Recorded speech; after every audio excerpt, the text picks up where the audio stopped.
Ini surat Al-Kahfi ayat berapa itu? 65 ini sampai ayat 81.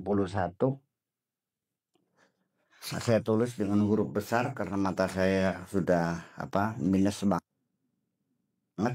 Di sini dikatakan Bismillahirrahmanirrahim, fawajada abdan min ibadina.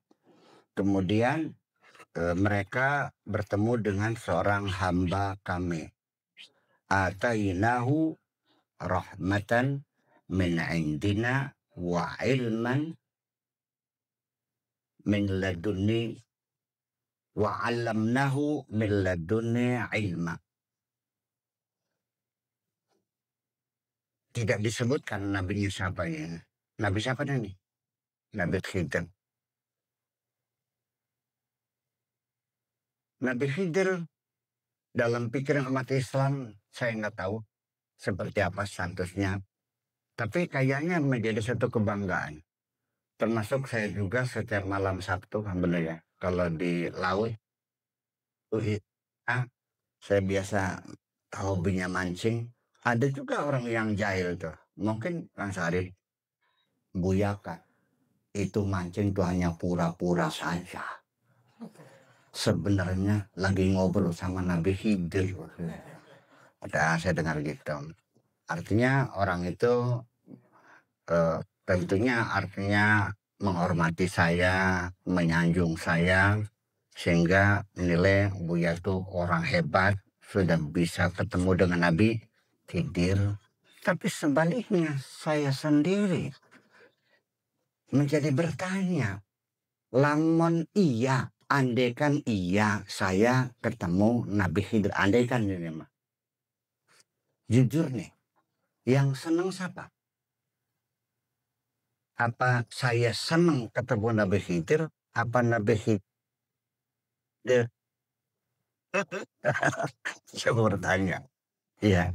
Tapi yang jelas bagi saya, tidak ada artinya saya bertemu dengan Nabi Khidir itu. Tidak punya keistimewaan apapun.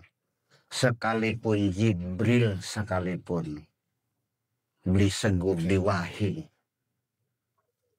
nggak ada yang hebat ketemu dengan siapapun. Bagi saya yang paling hebat kalau kita nanti bisa bertemu dengan Sang Pencipta kita. Paham dikit? Salah nggak akidah saya begini? Yang paling hebatnya ketemu Gusti Allah. Ketemu Nabi Khidir juga tidak ada jaminan kamu selamat kok. Iya kan? Jibril sekalipun, ya. Nabi siapa Nabi? Sahabat Sayyidina Umar juga pernah melihat Jibril kok. Iya kan? Ketika Nabi sedang duduk, ada orang laki-laki berbaju putih datang, lalu lututnya nempel, atau tanya mal iman, mal Islam, mal ihsan, berarti kan lihat. Terus hebat gitu.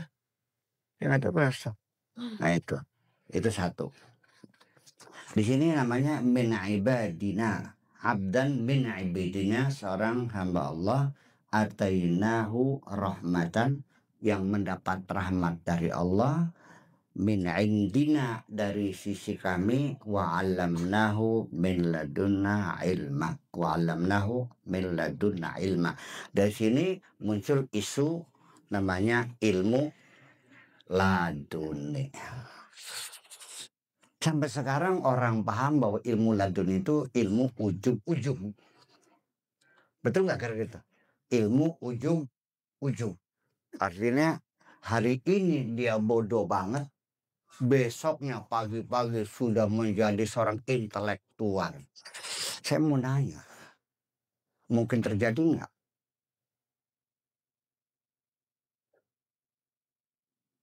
Kan tiba-tiba pinter.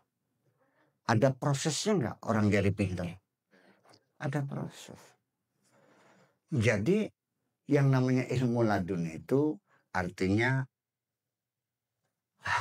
prosesnya adalah apa sih?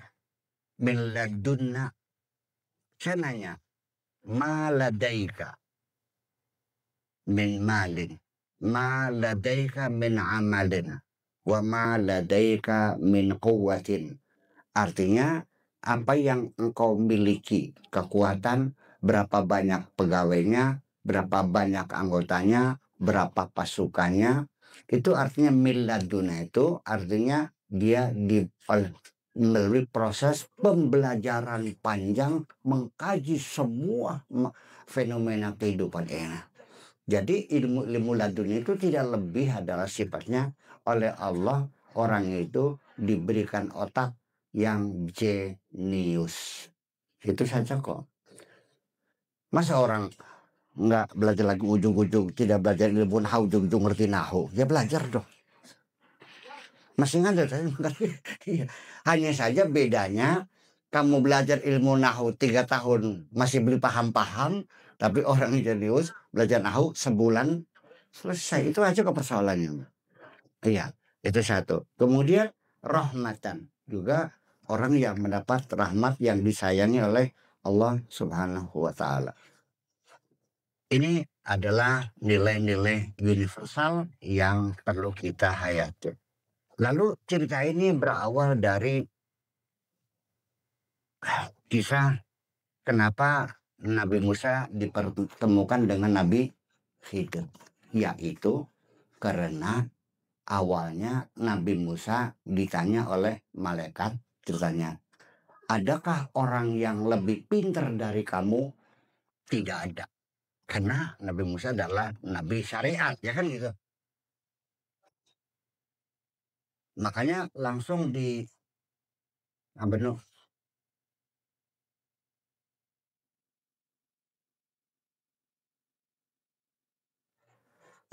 ditegur oleh Allah, ada orang yang lebih pintar dari kamu.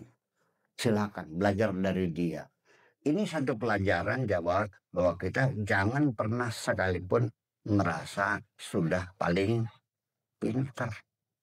Sebab orang kalau sudah ngerasa paling pintar, yang muncul hanya kesombongan dan ilmunya nggak bakal nambah. Universal kan? Universal. Bahwa orang sombong dengan keilmuan juga nggak benar. Dan kita harus selalu waspada dalam hidup. Jangan sok merasa paling pintar dewe. Ini kan nilai moral yang yang universal. Dimanapun pasti orang setuju bahwa tidak boleh orang merasa dirinya paling pintar sendiri. Itu. Qala lahu Musa hal attabi'uka ala an tu'allimani mimma 'ullimta rusda. Kata Musa kepada Nabi Khidir, apakah aku bisa ikut kamu yang nantinya kamu ajarkan kepadaku sesuatu yang kau dapatkan dari Allah, mendapatkan rusda, bukan ilmu tapi rusda. Ternyata Nabi Musa sendiri tidak mencari ilmu dari Nabi Khidir. Mimma ulimta rusda. Ar-rusdu itu artinya kedewasaan, kematangan berpikir. Dan rus itu adalah bukan dari hasil bacaan semata-mata, tapi hasil dari pengalaman panjang. Iya. Makanya kalau anak yatim itu bapaknya meninggal, hartanya kita pelihara, itu kalau sampai sinar rusdi itu baru diserahkan. Rusdi itu artinya anak yang sudah bisa mentasarufkan hartanya, mana yang baik, mana yang tidak baik, mana yang bermanfaat, mana yang tidak bermanfaat. Ini satu catatan. Jadi kita juga kalau berguru itu jangan niatnya cari ilmu. Paham nggak? Cari orang yang betul-betul berpengalaman dan sebagai pelaku di bidang itu. Paham begini ya? Anda bisa belajar fikih, tetapi bukan orang ahli fikih, hanya sebagai ilmu.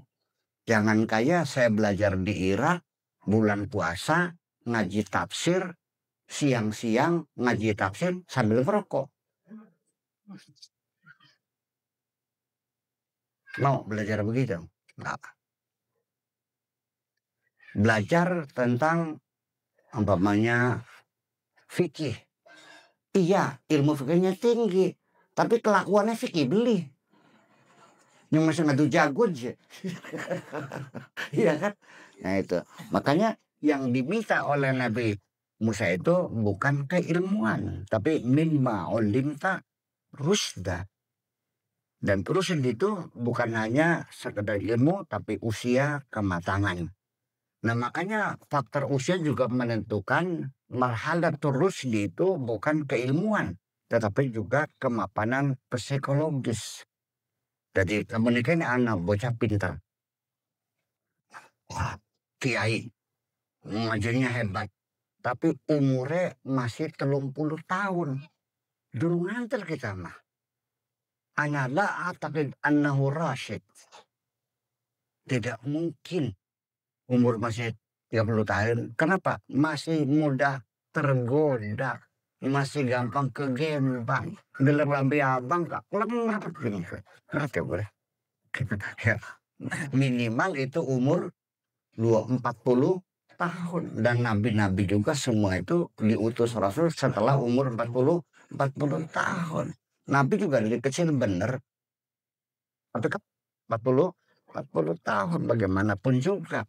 Jadi artinya bahwa yang diminta adalah ar-rusd.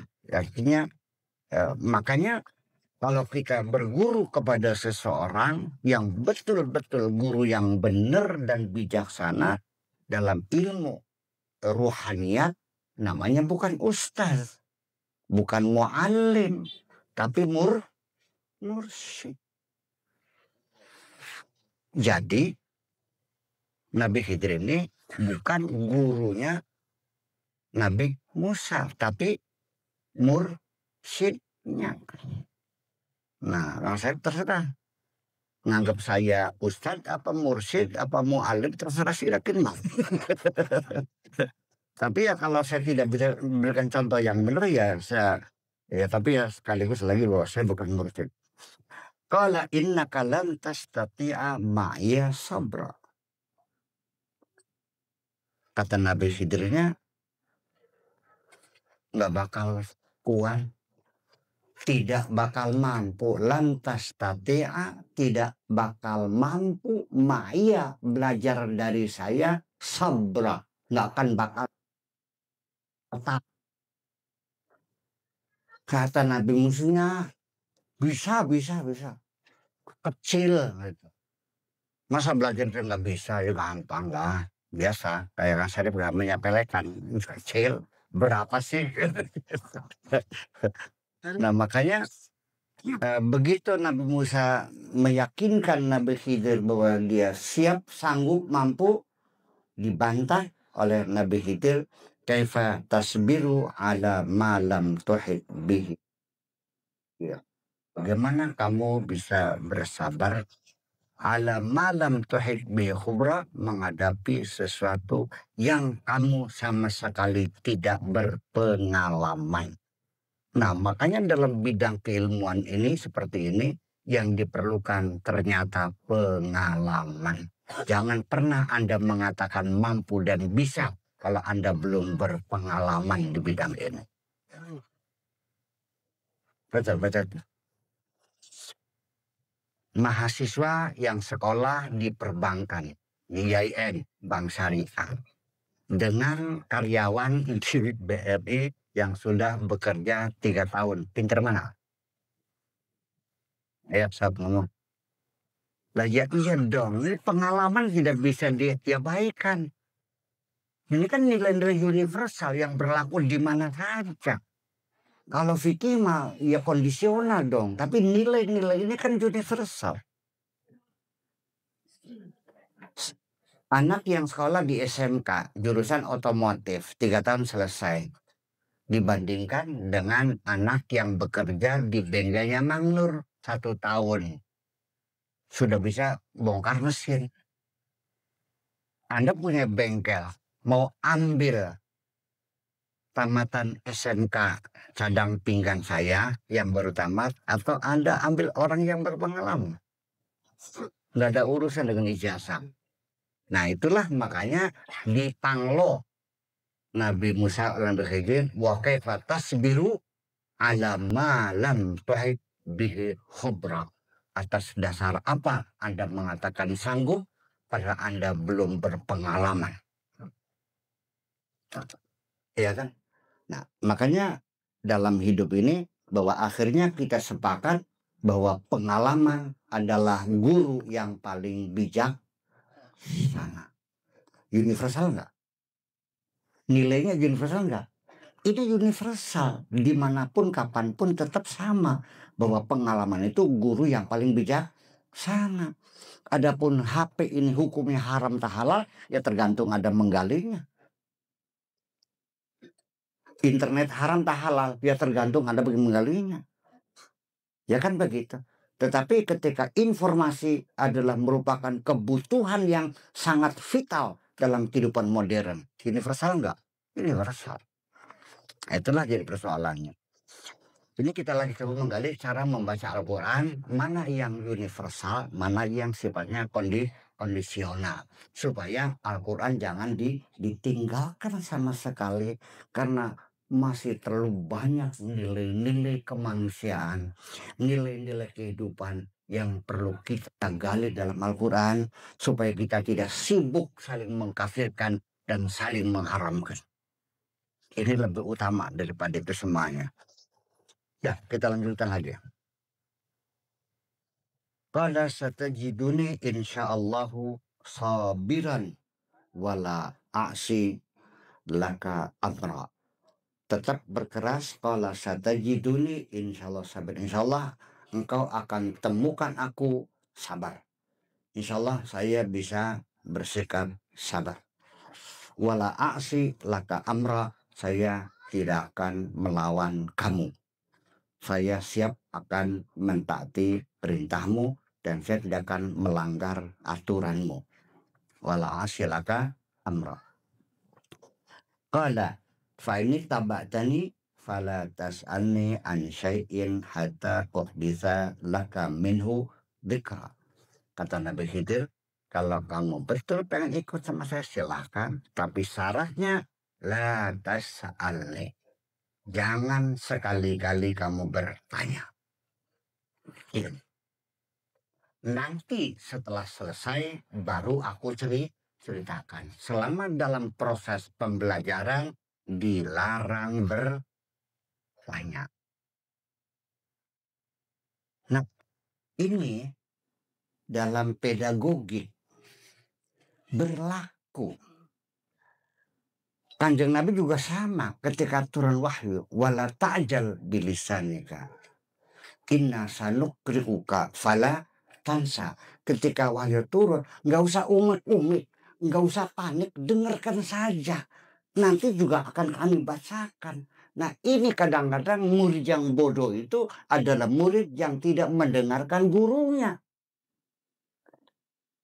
Artinya belajarnya tidak konsentrasi. Ayo, berlaku universal enggak? Ya.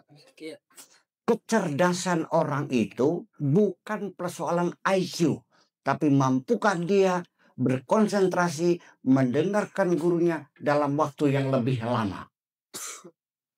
Makanya untuk SD, TK itu seorang guru tidak boleh menerangkan lebih dari 5 menit. Karena anak kita imajinasinya masih melompat-lompat. Anak kita minta mainan, nangisnya seminggu jaluk sepur-sepuran gitu. Iya kan, minta mainan kereta api dari Jepang tuh. Akhirnya ya kita capek, ya kita turuti beli. Seneng nggak anak kita? Nah, terus main nggak? Berapa menit main? 5 menit. Setelah itu lempar lagi cari yang lain. Kenapa? Anak itu imajinasinya masih melompat dan jaraknya pendek. Jadi orang cerdas itu adalah orang yang mampu berkonsentrasi dalam waktu panjang. Ya, kalau pelajaran itu 45 menit, bagaimana murid itu 40 menit fokus mendengarkan keterangan guru? Susah. Ini enggak kok. Guru orang kan begini bikin surat cinta sama murid sama temennya. Mana pintar gitu. Satu, tidak boleh bertanya. Itu makna yang terkandungnya.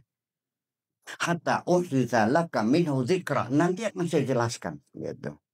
Fantalaqa, ya udah yuk silakan berangkat. Fantalaqa, berangkatlah Nabi Khidir dengan Musa.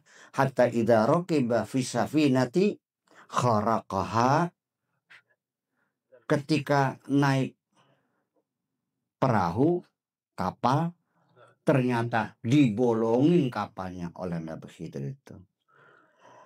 Qala akharaqtaha, kamu bolongin kapal ini. Bitughriqa ahlaha, supaya yang punya tenggelam yang naiknya. Laqad jita syai'an imra, kamu telah benar-benar melakukan kejahatan. Nah, nggak benar. Ternyata bisa nggak diem? Ternyata Nabi Musa bisa diem nggak? Nggak bisa. Saya mau nanya, diem tuh gampang tak? Sulit. Ternyata. Karena selama ini kita dari kecil hanya belajar ngomong, tapi nggak pernah belajar diam. Kholwat di hutan, suruh diem 40 hari, ternyata ngomong baik aja. Ayo, ngecebres baik.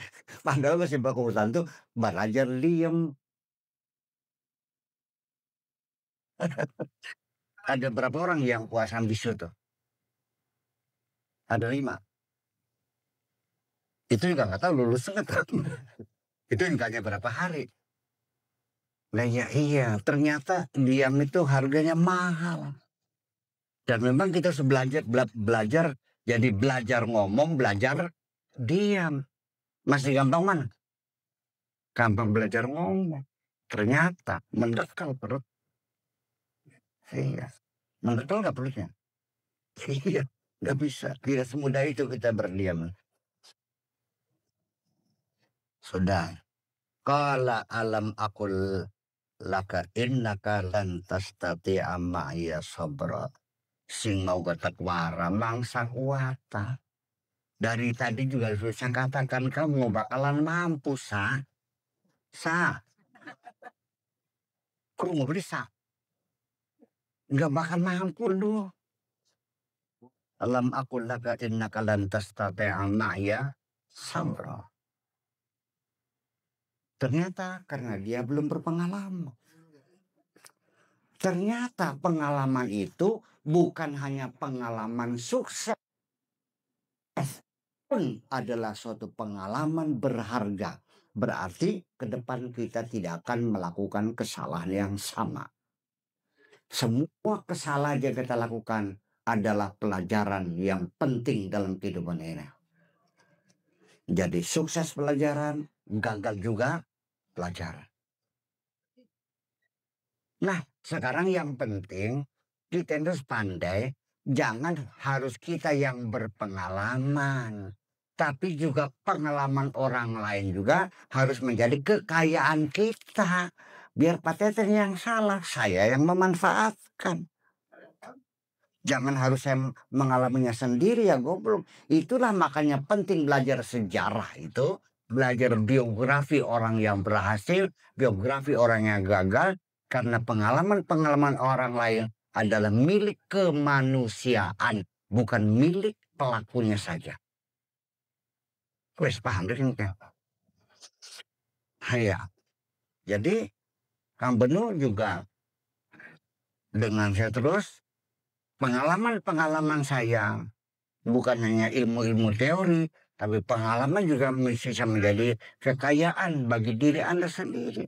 Amit-amit pitung teruna aja sampai melakukan kesalahan kayak Buya kan begitu. Iya, biasa yang salah. Itu maksudnya. Universal nggak nih? Universal. Tidak ada batas waktu, tidak ada batas geografi pemikiran. Tidak ada batas teritorial. Siapa saja begitu bisa tentang pengalaman, maka seluruh umat manusia punya pandangan yang sama dan ini bisa bermanfaat bagi kehidupan manusia. Ini Al-Quran bicara semacam itu. Kenapa dilewatkan? Ya karena tidak pernah menilai ini penting. Yang penting haram, halal. Haram, halal.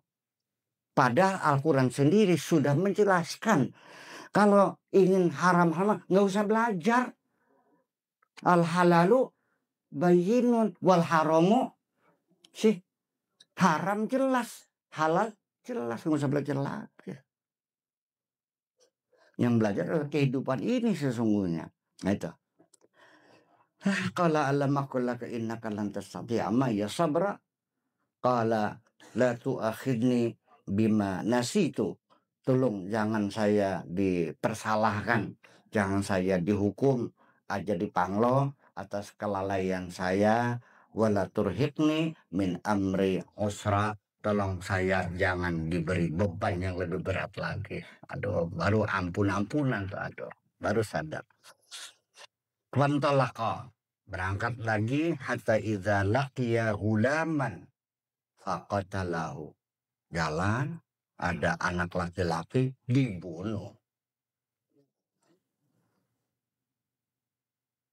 Qatasan zakiyatan.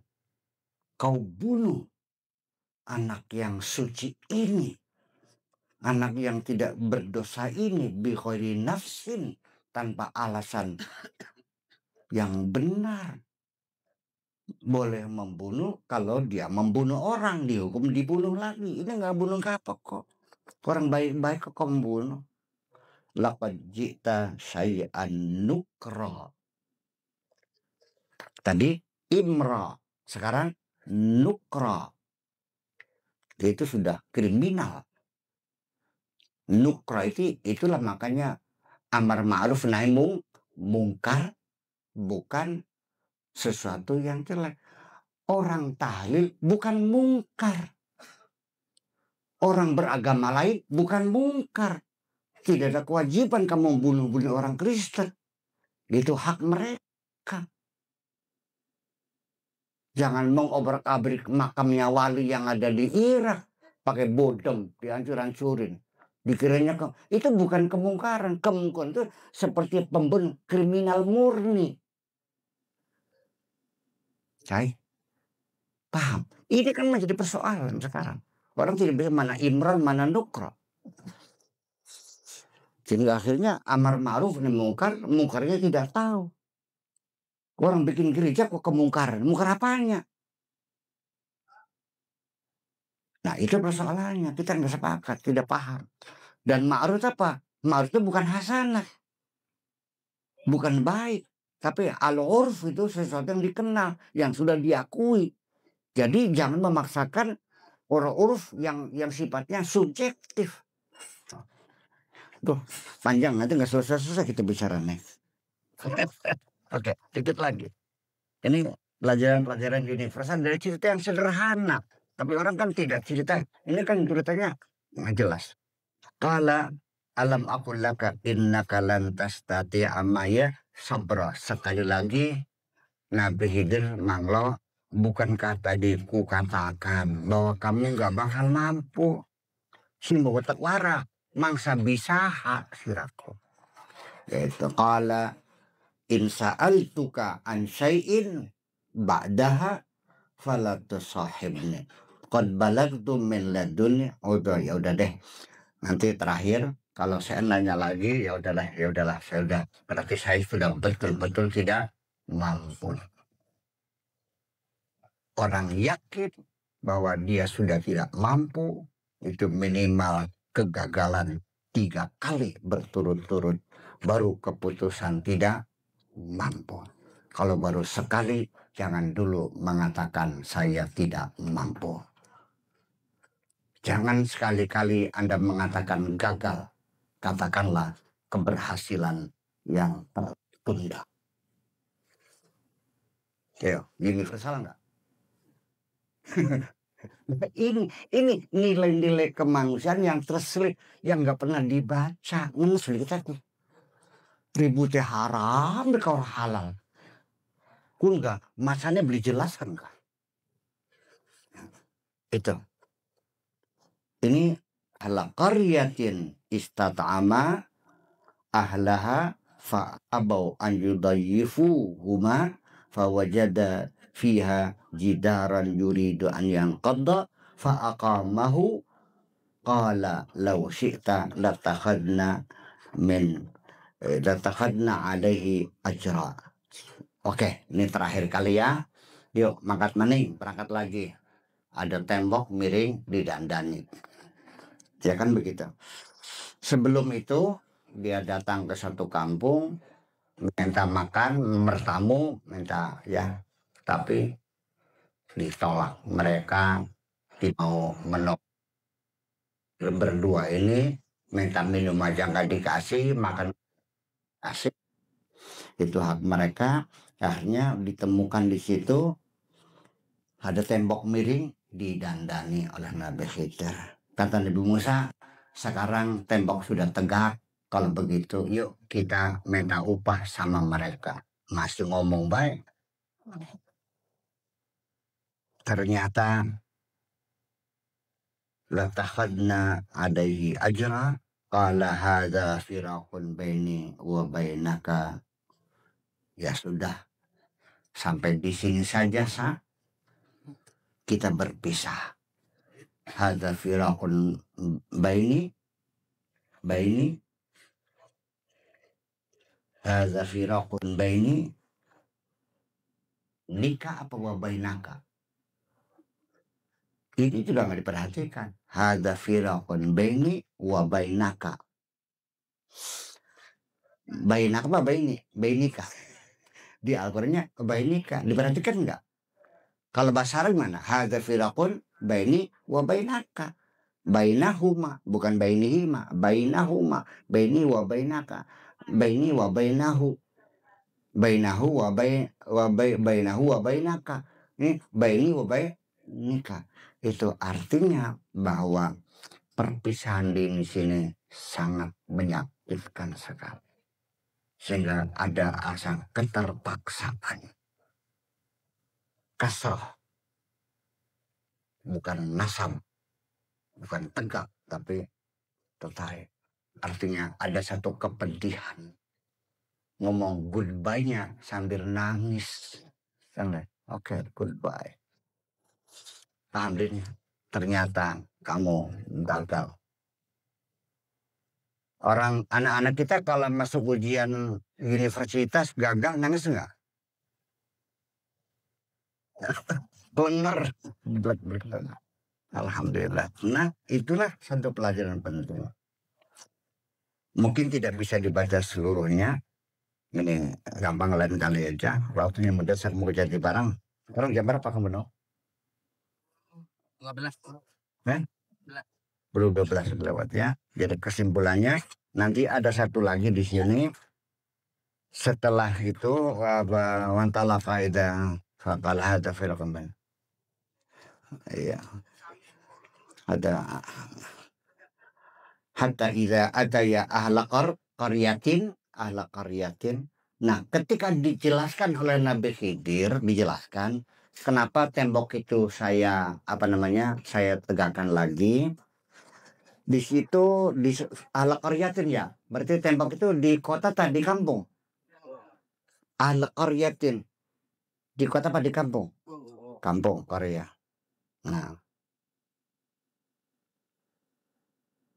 diterangkan oleh Nabi Khidir, wa ammal jidaru, adapun tembok miring tadi, fakana lihulamaini yatimaini fil madinati. Tembok ini punya dua anak yatim fil madinati, di kota. Al-Quran regelongan. Baru tadi pagi bilang di kampung, kok sorenya di kota? Diperhatikan nggak? Nah, itu hal-hal yang semacam ini yang sudah orang jarang memperhatikan. Cuma desa tak ke kota kan ya? Sering singgung kota dan desa. Mungkin nggak malam ini desa Serengseng? Mungkin nggak besok pagi jadi kota Serengseng? Serengseng. Mungkin nggak semalam dari kampung jadi kota? Nah, kira-kira berapa puluh tahun lagi cukup 50 tahun, 100 tahun. Di sini aneh enggak? Nah, di sini kita harus mengerti bahwa istilah kota dan kampung dalam Al-Quran tidak seperti kota dan kampung dalam persepsi peradaban manusia sekarang ini. Kenapa? Karena persepsi Al-Quran tentang kota dan kampung bedanya bukan bangunan-bangunannya, bukan infrastrukturnya, tapi heterogensi. Ketika penduduk itu banyak aliran, banyak agama, banyak suku, bagaimanapun kalau sudah heterogen itu namanya kota. Ternyata anak yatim ini wakana abuhuma salihah.